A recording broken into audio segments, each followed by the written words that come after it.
Hello students, today we will study our fifth chapter of book An Alien in Hand. And our fifth chapter name is Golu Grows a Nose.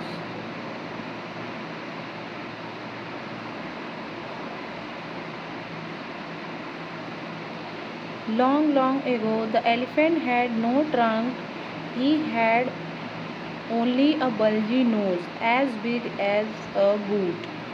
बहुत साल पहले क्या था, elephant जो थे उनके पास trunk नहीं था, उनकी जो सूंड थी वो इतनी लंबी नहीं थी, उनके पास सिर्फ एक बल्जी नोज था, मतलब एक जो खूब मांस वाला खूब थुलथुला उनका जो नाक था वो वैसा ही था, जस्ट लाइक अ बूट.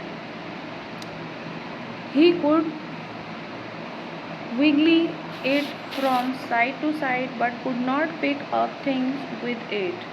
वो उनका जो नाक था वो काफ़ी लचीलापन था, वो उसको साइड टू साइड कर सकते थे बट उससे वो कोई चीज़ उठा नहीं सकते थे.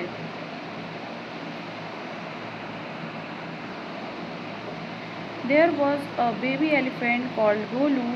He too had no trunk but only a bulgy nose. एक जो हाथी का बच्चा था जिसका नाम कि गोलू था, सब उसको गोलू गोलू बुलाते थे, उसके पास भी सेम तरह का नोज़ था, उसके पास सूंड नहीं था और उसका जो नाक था वो काफ़ी छोटा सा था, स्मॉल था, बूट की तरह. Golu was full of caution. He asked his tall aunt, the ostrich, "Why don't you ever fly like other birds?" और वो गोलू था, उसके पास वो जो उसकी जो बातें थी वो बहुत डिफरेंट तरह की बातें करता था, वो हमेशा लोगों से क्वेश्चंस पूछता था, उसके दिमाग में जो ढेर सारे सवाल रहते थे. और उसने एक बार अपनी जो ऑस्ट्रिच आंटी थी, जिसको वो आंटी बोलता था ऑस्ट्रिच, उससे उसने पूछा कि आप बाकी बर्ड्स की तरह क्यों नहीं उड़ पाते हो या उड़ते हो.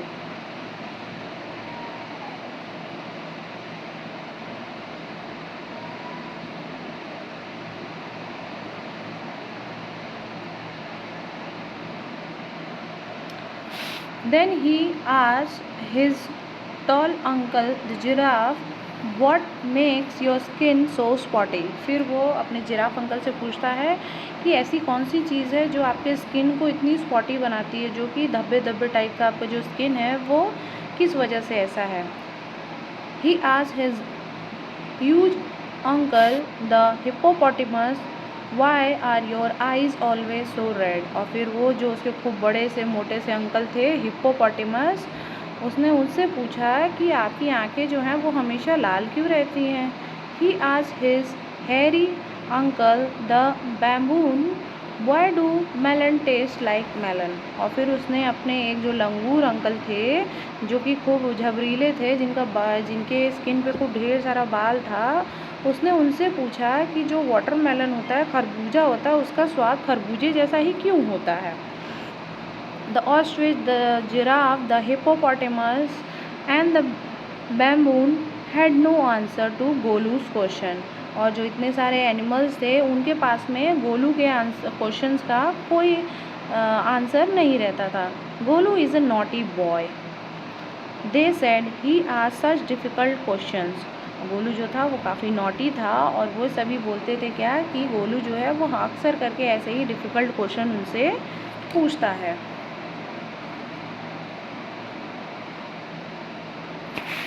One day Golu meet the myna bird sitting in the middle of a bush and he asked her, what does the crocodile have for dinner? फिर एक दिन क्या होता है, गोलू जो है मैना बर्ड से मिलता है जो कि बुशेस झाड़ियों के बीच में बैठी होती है. तो फिर वो उससे पूछता है क्या कि जो क्रोकोडाइल होते हैं वो लोग अपने रात के खाने में क्या खाते हैं.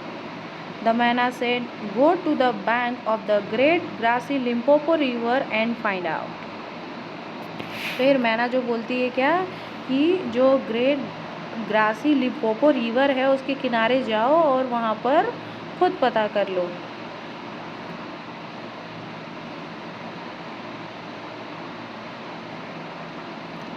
Golu went home. He took 100 sugar canes, 50 dozen bananas and 25 melons.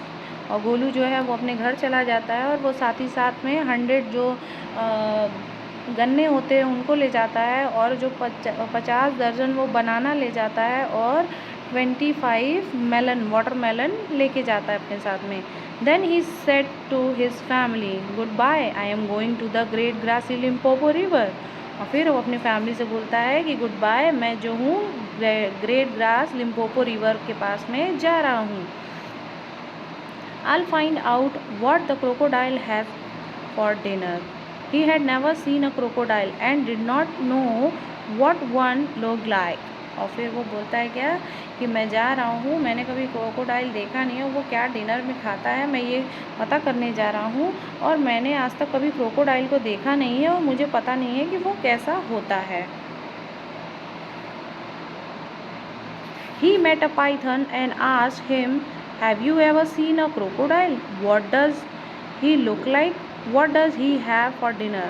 और फिर गोलू जो है वो एक पाइथन से मिलता है और उससे पूछता है क्या तुमने कभी क्रोकोडाइल को देखा है? तुम्हें पता है वो कैसा दिखता है? तुम्हें पता है वो अपने रात के खाने में क्या खाता है? ये सारे सवाल जो है गोलू ने पाइथन से पूछे।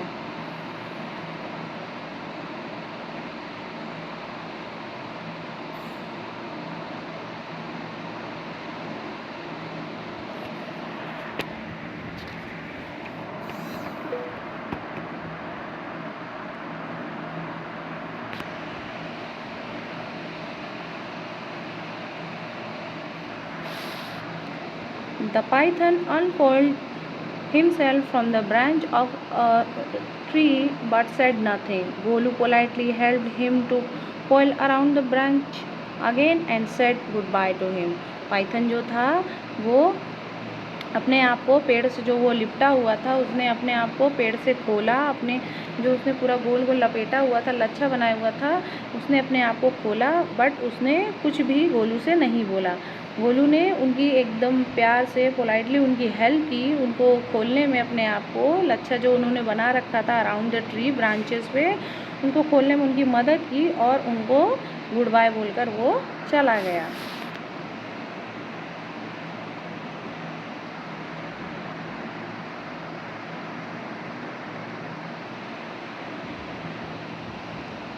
Golu moved on eating sugar cane, banana and melon. Golu जो है वो आगे की तरफ बढ़ता जा रहा था, शुगर केन खा रहा था, बनाना खा रहा था और मेलन खा रहा था। After a few days he reach the very edge of the great grassy Limpopo river.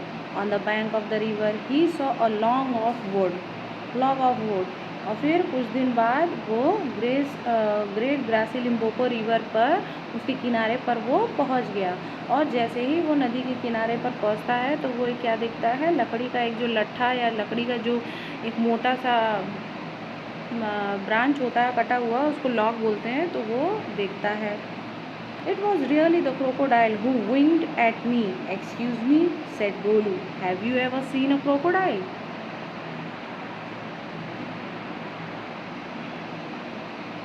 और फिर जो गोलू रहता है वो देखता है क्या कि उसको लगता है कि जो क्रोकोडाइल रहता है नदी में, वो गोलू को देखता है और वो अपनी आँख जो है वो झपकाता है।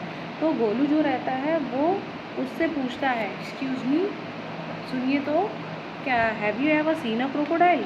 गोलू जो है क्रोकोडाइल से ही पूछ रहा है कि क्या आपने कभी क्रोकोडाइल देखा है। The crocodile winked again and lifted half his tail out of the mud.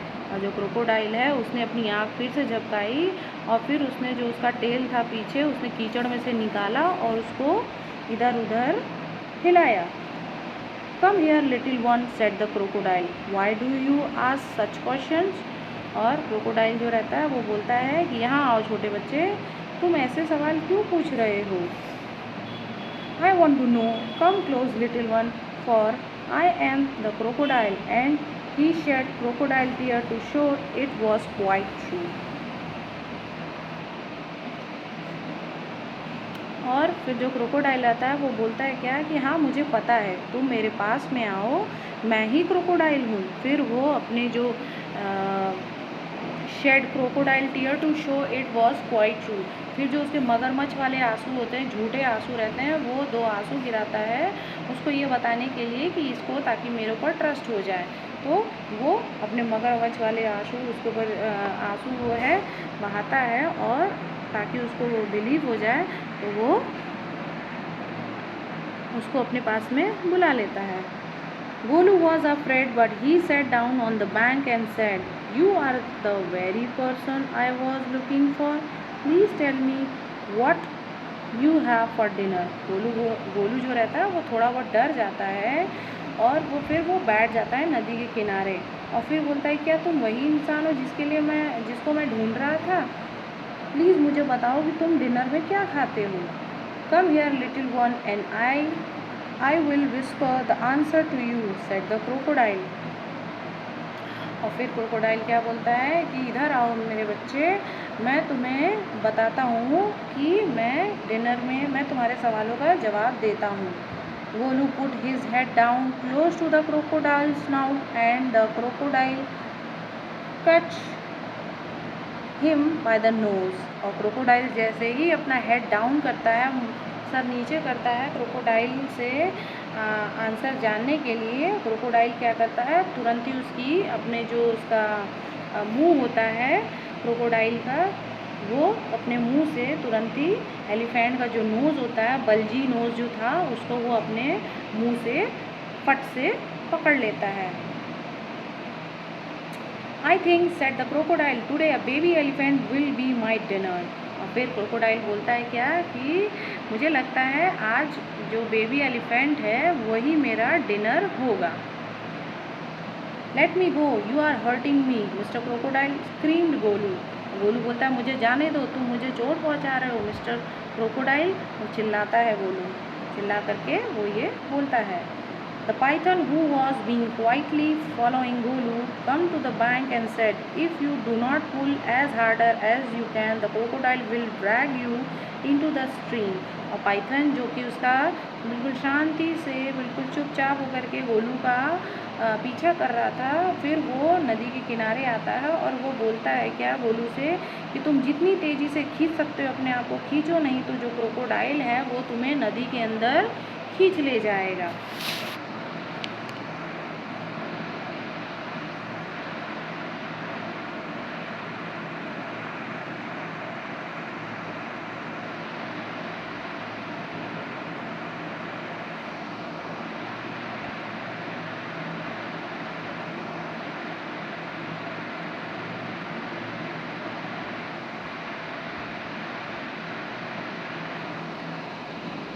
Golu sat back on his little haunches and pulled. और जो गोलू था उसने थोड़ा सा हौसला रखा अपने ऊपर, और फिर वो खूब ज़ोर ज़ोर से वो खींचने लगा। The crocodile slipped into the water, making it all creamy with great sweeps of his tail, and he also pulled. और जो क्रोकोडाइल था उसने अपनी पूंछ की हेल्प से उसको इतना क्रीमी बना दिया था। उसके बाद फिर वो भी खूब ज़ोर लगा करके खूब ज़ोर से अपनी टेल की मदद से खूब ज़ोर से वो खींचे रहा था, खूब उसको खींच रहा था एलिफेंट को, ताकि वो पानी में आ जाए और उसको वो खा जाए। Then the python coiled himself round Golu's stomach and said, "Let's pull harder." Golu dug in all his 4 legs in the mud and pulled. और जो पाइथन था उसने क्या किया, गोलू के पेट के चारों तरफ अपने आप को लपेट लिया और उससे बोला कि लेट्स पुल हार्डर, जितना तेज़ से खींच सकते हो खींचो, अपने चारों पैर के दम पर पैरों को धंसाओ कीचड़ में, और जितने ज़ोर से खींच सकते हो खींचो अपने आप को। The nose kept on stretching. At each pull, the nose grew longer and it hurts Golu. और फिर जो गोलू का नोज़ था वो क्रोकोडाइल के माउथ में, उसके मुंह में पकड़ा हुआ था, तो वो जितनी बार वो अपने आप को पीछे खींचता जा रहा था, उसका नाक जो था वो उतना लंबा होता चला गया। हर बार खींचने पर उसका जो नाक था वो लंबा होता चला गया, और वो गोलू को काफ़ी तकलीफ़ दे रहा था। The nose was now 5 feet long, but it was free at last. और उसका जो नाक था वो 5 फीट तक लंबा हो गया, बट एट लास्ट वो क्रोकोडाइल से छूट गया। Golu set down with his nose wrapped up in a big banana leaf and hung it in the great grassy Limpopo river to cool. और गोलू क्या हुआ, गोलू बैठने के बाद उसने अपना नाक जो है वो बनाना ट्री का जो लीफ आता है उसमें उसको रैप किया, उसको लपेटा और उसको ग्रेट ग्रासी लिम्पोपो रिवर में छोड़ दिया ठंडा होने के लिए। उसने उसमें नदी में उसको लटकाया ताकि वो जल्दी से ठंडा हो जाए।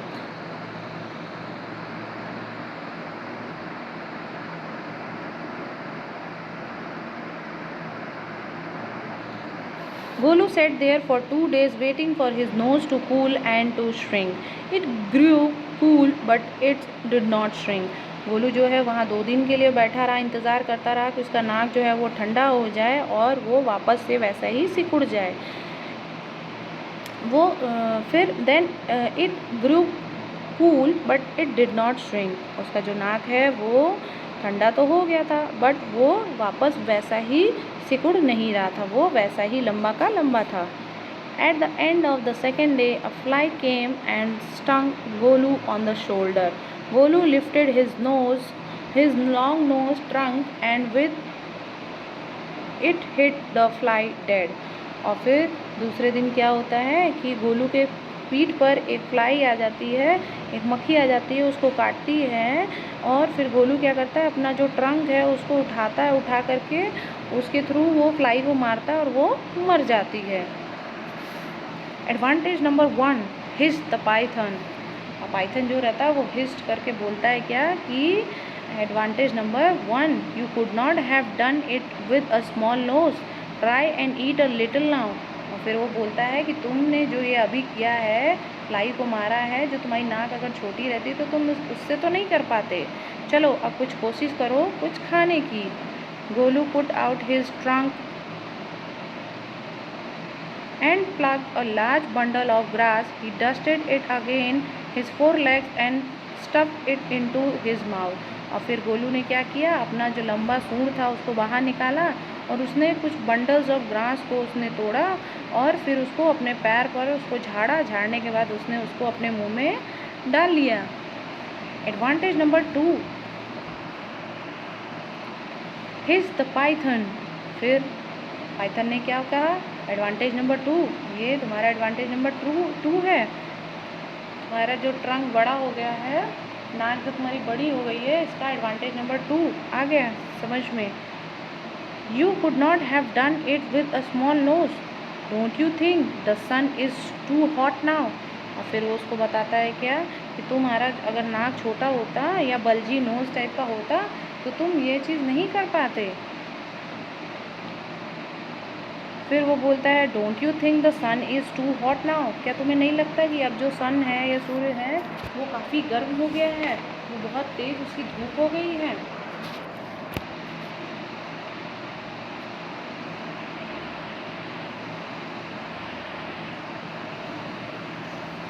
Golu scooped up some mud from the bank and slapped on his head।